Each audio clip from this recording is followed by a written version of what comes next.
a quien saludamos. Él es profesor de Derecho Penal, querido amigo jurista.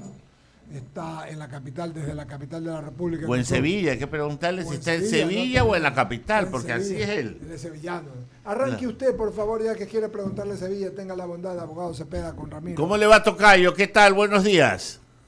Tocayo, querido, ¿cómo ha pasado? Un saludo para todos, un saludo para todos los oyentes. Muchas gracias por la invitación siempre.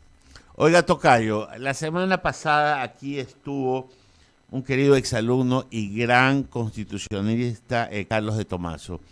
Y me dejó pensando con una argumentación que él dijo, y se la voy a trasladar a usted, pero dijo que en el evento de una muerte cruzada, el presidente, si bien es cierto, tiene dos causales que las puede aplicar por sí solo sin el control constitucional, tienen que ser encuadradas en derecho, es decir, tienen que de alguna manera cumplir los presupuestos que la Constitución así lo demanda. Entiéndase que si hay grave conmoción nacional, debe de existir la grave conmoción nacional definida ya por el órgano constitucional y que si la utilizara de manera inadecuada, la Corte, frente a alguna demanda de algún asambleísta que se sienta perjudicado, podría invocar la desviación del derecho. De igual manera que si la Asamblea destituye al presidente de la República como resultado de los votos en su juicio político, si no se está encuadrado dentro de la cancha que le marcó la Corte Constitucional, el presidente también podría ir a sede constitucional a reclamar por la ilegitimidad de ese acto de la Asamblea Nacional. Su opinión, tocayo. A ver, tanto la destitución a través de la mal denominada muerte cruzada como el juicio político son procedimientos reglados por la Constitución y por la Ley Orgánica de la Función Legislativa, así como por la Ley de Garantías Jurisdiccionales y Control Constitucional en cuanto a cuáles son las potestades de la Corte Constitucional. En principio, en cuanto al juicio político, por ejemplo, la Constitución y la ley le dan a la Corte Constitucional un control previo que lo ejerce a través del dictamen de admisibilidad. Este control previo ya se realizó y tan es así que 2 cargos fueron desechados y un solo cargo se admitió a trámite, que es por el cual continúa el juicio político. En cuanto a la posibilidad de la muerte cruzada ejercida desde el legislativo, asimismo, la Constitución es clara al establecer que se podrá ejercer una sola vez en un periodo legislativo y ya se la ejerció, no dio resultado, no se podría volver a ejercerla. ¿La puede hacer el presidente? Sí, por supuesto. ¿En qué casos? Sin además control de la Corte Constitucional. En caso de grave conmoción social, crisis política o conmoción social. La pregunta es, ¿cuáles son los parámetros? Es decir, ¿dónde está el barómetro que nos marca cuándo existe crisis y cuándo no? Desde mi punto de vista, la Constitución, el constituyente, le confirió al presidente plenos poderes para ejercer esto muy a su arbitrio. Ahora, hoy por hoy, ¿vivimos de una crisis social? Yo diría que sí. ¿Existe conmoción política? Para mi punto de vista, sí. Otros dirán que no. Otros dirán que esto es más o menos el nivel estándar de lo que vive el Ecuador normalmente. Yo creo que sí. Entonces, a la final, más allá de lo que yo crea o lo que otros crean, el presidente tiene esa potestad y lo puede ejercer plenamente. Que luego la Corte Constitucional pueda hacer un control posterior, yo lo veo muy complicado porque no existe norma para eso. O sea, que me digan en qué norma le faculta a la Corte Constitucional hacer un control posterior de la muerte cruzada. Detengámonos ahí, tocayo, detengámonos ahí. Vamos primero al acto de la Asamblea Nacional. Que el resultado del juicio político sea adverso al presidente y que éste sea argumentado por hechos que no fueron autorizados en el control previo de la Corte Constitucional, que advirtió en su fallo que no iba a ser control al mismo tiempo que se desarrolle el juicio, pero dejando abierto de que pueda ser un control ex post para ver que el marco de la cancha que había delimitado se haya cumplido. Para ese efecto, el asambleísta, presidente de la comisión, Fernando Villavicencio, ha ido enunciando en cada momento que los miembros de la comisión no se han encuadrado dentro de ese marco que la misma Constitución, que la misma Corte Constitucional se lo ha puesto. Ahí cabría un control constitucional ex post, ¿por qué sí o por qué no? Yo creería, a ver, podría caber un control constitucional ex post en un caso extremo, digamos. No hay los 92 votos, hay 87 votos y sin embargo se lo declara destituido al presidente, por ejemplo. Entonces, claro, en ese caso, evidentemente podría haber un control constitucional ex post y declararse inconstitucional la decisión de la Asamblea. Que la Corte Constitucional pueda y vaya a hacer un control posterior de la coherencia argumentativa de la Asamblea, es decir, de que la decisión fue de la mano de los argumentos y de los fundamentos presentados por los acusadores, no creo. Y no creo porque, evidentemente, si bien este es un proceso, no es un proceso jurisdiccional. Es decir, no podemos aplicar el mismo nivel de certeza y de exigencia de un procedimiento jurisdiccional penal a un procedimiento político. Por supuesto, es necesario que exista debido proceso y dentro del debido proceso es necesario que esté adecuadamente motivado. Y pero si no hay debido proceso, Ramiro, y si no hay debido proceso. En este momento, yo creo que a ver, esa es otra cosa. ¿Qué es el debido proceso? O sea, es el cumplimiento, desde mi punto de vista, en el juicio político, el cumplimiento de las normas constitucionales que se establecen como tabla de debido proceso. Por ejemplo, no habría debido proceso si no se le permite al presidente contar con los medios de prueba necesarios o ejercer la defensa adecuada.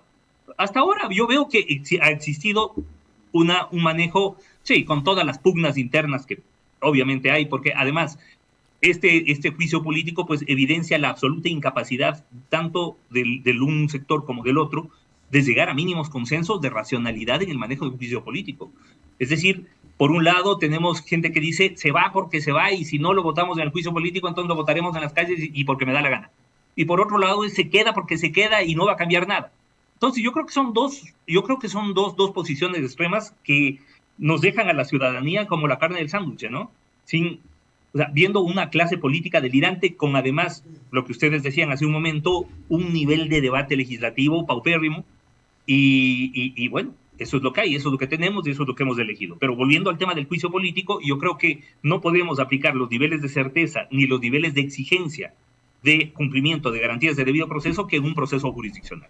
Buenos días. Tiene que haber una acusación, tiene que haber una defensa, tiene que haber un procedimiento para presentación de pruebas y tiene que haber una decisión. Ramiro, buenos días, una vez más. ¿Cómo está? Es Eduardo Mendoza Paladines. Qué gusto de saludarlo. Hola Eduardo, ¿cómo vas?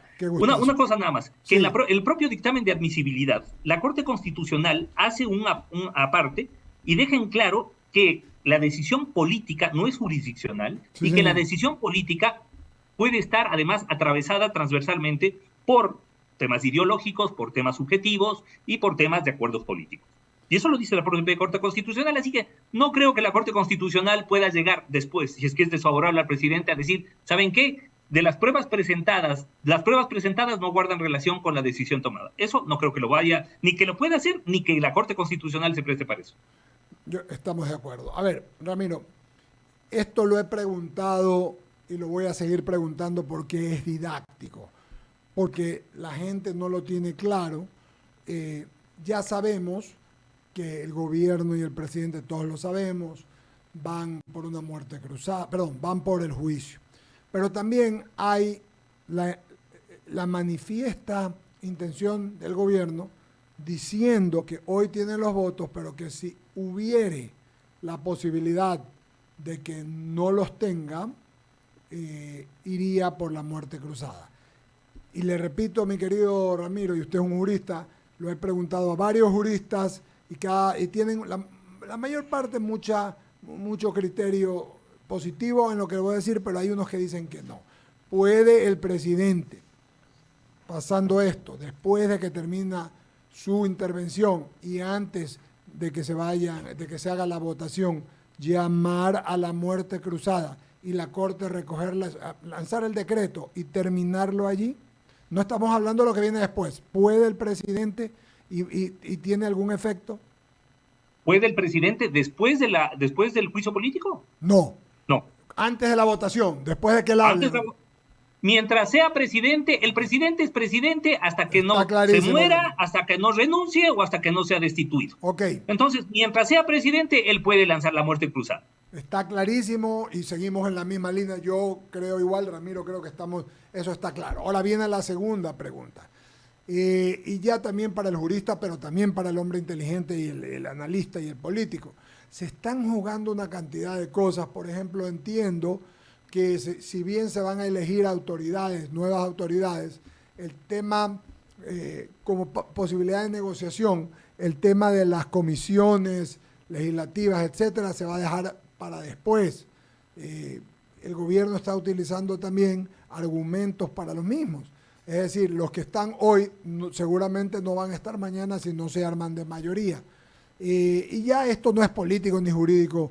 ¿Qué cree usted en sus años de ejercicio y de ser un excelente y analista?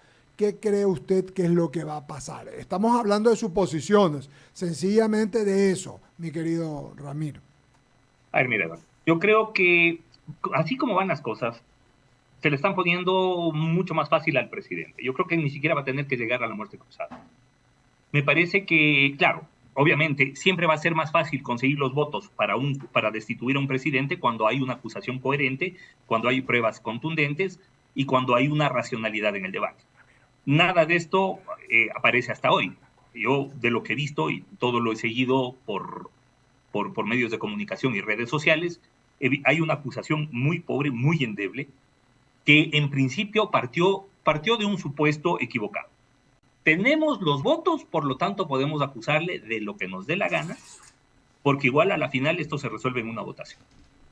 Claro, esa premisa mayor, seguida de una premisa menor, presentamos lo que nos dio la gana y pusimos pruebas que han sido desvirtuadas una a una, pues están dando como conclusión de este silogismo político el que se vayan desgranando los bloques acusadores y que cada vez aparezcan más cautos. O sea, recordemos que hace 3 meses, o un poco menos, 2 meses y piquito, se formó una comisión ad hoc, donde terminaron acusándole a Lasso de traidor a la patria por no advertir el avance del enemigo en conflicto, por ejemplo. Claro. O sea, eso demuestra que que estaban dispuestos a poner cualquier barbaridad con la seguridad de que los votos iban. Y claro, cuando hicieron la votación del informe, un informe que no tenía además ningún efecto jurídico, tuvieron 104 votos. Entonces dijeron, bueno, 104, estamos perfectos, necesitamos 92, estamos sobrados de votos.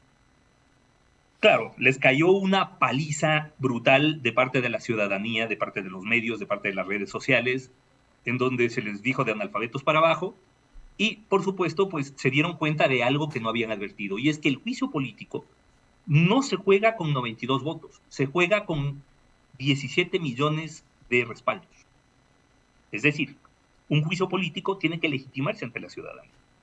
Y esa es la parte que no repararon. Entonces, en la medida que, claro, se dan cuenta, meten retro, rearman el informe, hacen 3 cargos, la Corte Constitucional tumba 2, les deja solamente la del cargo de peculado, y bueno, empiezan a tratar ahí sí de buscar los argumentos y los fundamentos. Y resulta que, con todo respeto a las acusadoras y acusadores de la Asamblea, pero lo vienen haciendo muy mal. Es decir, a momentos parece tan lo están haciendo mal que más de uno ha dicho, ahí hay un acuerdo con el gobierno. O sea, pues no pueden ser tan brutos. Pero desde mi punto de vista sí son. Sí, es decir, lo hacen de buena fe. pero o sea, no es que parecen, sino que son. Yo coincido plenamente. Así es. Sigue Jaime Entonces, Velasco. claro, un poco la sensación que nos deja a todos es, o sea, primero que nada, en manos de qué idiotas estamos en la Asamblea. Segundo, necesitamos una nueva estructura constitucional de la Asamblea, porque de lo contrario esto no camina. O sea, el primer problema que tiene nuestra Asamblea es que ninguno de los que está dentro es dueño de su voto. Con contadas excepciones. El 95% de los que están en la Asamblea tienen que llamar por teléfono a decir por quién voy a votar. Es decir, 3 personas deciden la votación de por lo menos 100 asambleístas. Y ninguno de esos 3 está en la Asamblea. Rafael Correa, Jaime Nebot y Guillermo Lasso. Y ninguno está en la Asamblea.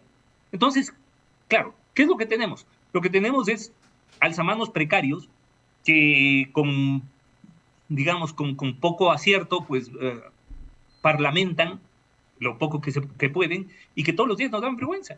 Y claro, estamos en una experiencia inédita porque, claro, este es el segundo juicio político que hemos tenido en nuestra historia republicana. El primero fue, bueno, lo tenía a José María Velasco Ibarra de acusador, para empezar, y a Juan de Dios Martínez Mera de acusado.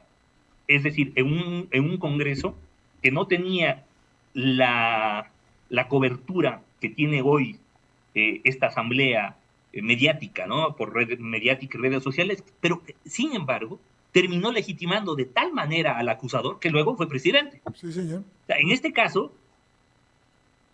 cualquiera en sus cabales no volvería a votar por las acusadoras y acusadores que se están presentando en el juicio político porque son un desastre. Sí, Ramiro. Hoy tenemos una pregunta más de mis compañeros. Por favor, Jaime Velázquez. Eduardo, Ramiro, la verdad un placer tenerte por acá. Hay una sola, un cuestionamiento, duda, o tal vez algo que salió ahora último, y es si se declara la muerte cruzada antes de que lo destituyan al presidente de la República y el Ejecutivo o el presidente opta por esa opción.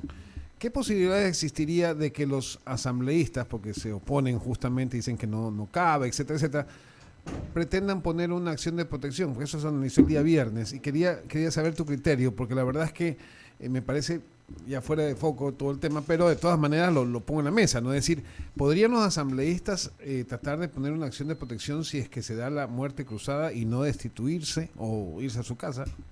Por supuesto que podrían plantear una acción de protección, no hay, y en esto sí, no hay una norma que limite, pero lo que va a pasar, a ver, y ahí sí, no habla el jurista, habla el analista político, lo que va a pasar es que si esa acción de protección que la presentarán seguramente donde el juez del Guabo o donde el juez, la jueza de Montecristi o cualquiera de estos jueces que últimamente pues nos han obsequiado unas perlas judiciales a lo bestia, bueno, seguramente van a presentar eso, posiblemente se las concedan, pasará en apelación inmediatamente a la Corte Provincial, y en la Corte ya será mucho más difícil que una Corte Provincial se la juegue, pero si se la juega, inmediatamente pasará a la Corte Constitucional, es decir, estaremos en un tire y afloje de 1 o 2 meses hasta que la Corte Constitucional diga, a ver, un ratito, aquí no hay ninguna vulneración de derechos constitucionales porque el presidente de la República tenía la prerrogativa de ejercer la muerte cruzada, inclusive sin dictamen previo de la Corte Constitucional. Por lo tanto, a la casita. Entonces lo que van a hacer es prolongar la agonía un par de meses más en lo político. O sea, normalmente, a ver, el presidente de la República, al momento que dicta la muerte cruzada, ¿qué es lo que va a hacer? Va a mandar la policía y seguramente Fuerzas Armadas a la Asamblea y les va a decir, vea, ¿saben qué? Aquí está la cajita de sus cosas, váyase. Hasta luego, usted ya no es asambleísta. ¿Se acabó? Que luego vayan y pataleen, porque además ni siquiera les van a permitir, seguramente ni siquiera les van a permitir reunirse, que luego presenten medidas cautelares, que presenten acciones de protección. Con seguridad lo van a hacer. Pero tratándose del tema, de la importancia del tema, en 2 meses eso estará en la Corte Constitucional y la Corte Constitucional va a tener la última palabra y sobre eso ya no tienen absolutamente nada que decir. Hasta luego. Sí, correcto, pero lo que pasa es que, Ramiro, ¿y qué pasa si supuestamente en ese instante, y con esto ya terminamos, porque la verdad es que no podemos seguir con el tiempo, no alcanzamos por el tiempo, pero qué pasa si justamente se da la muerte cruzada, apelan y en ese instante tienen más tiempo para votar y, digamos, lo destituyan al presidente de la República? Es una medida, es un juego de ajedrez, o sea, esto de aquí realmente debería... Lo que pregunté, claro. Debería tomarse todas las precauciones para que esto no pase. Ramiro. Ok, se congeló, no hay problema. Ahí está. Okay, esa fue la reflexión final. Perdón, parece que se fue la... Sí, ahí está, Ramiro, ahí está. Sí, lo que te decía es que si es que se da el tema de la acción de protección por parte de los asambleístas, eso les va a dar tiempo para reunirse, votar y destituir al presidente. O eso, al presidente también, si no tiene, para hacer lo mismo. Pero destituir al presidente, ¿cómo? A ver, la destitución del presidente está reglada en la Constitución y tiene varias vías. El juicio político, la muerte cruzada, ejercida desde el legislativo, o la revocatoria de mandato. Es decir, ya no estamos en ese momento constitucional de antes de 2008, en que podía reunirse el Congreso y con una y con una votación de mayoría lo declaraban loco o ausente del cargo o cualquier cosa. No, lo que pasa en Perú porque tienen un marco constitucional totalmente diferente. Acá no. Además, acá hay una Corte Constitucional que a la final es la que dirige. Le veo muy complicado. Muchas gracias, querido Ramiro. Le mandamos un abrazo. Gusto de saludarlo. Gracias por siempre atender a nuestras Muchas gracias a llamadas. ustedes. Gracias por la invitación. Perfecto. Abrimos espacio a las menciones publicitarias, Bolo, y decimos que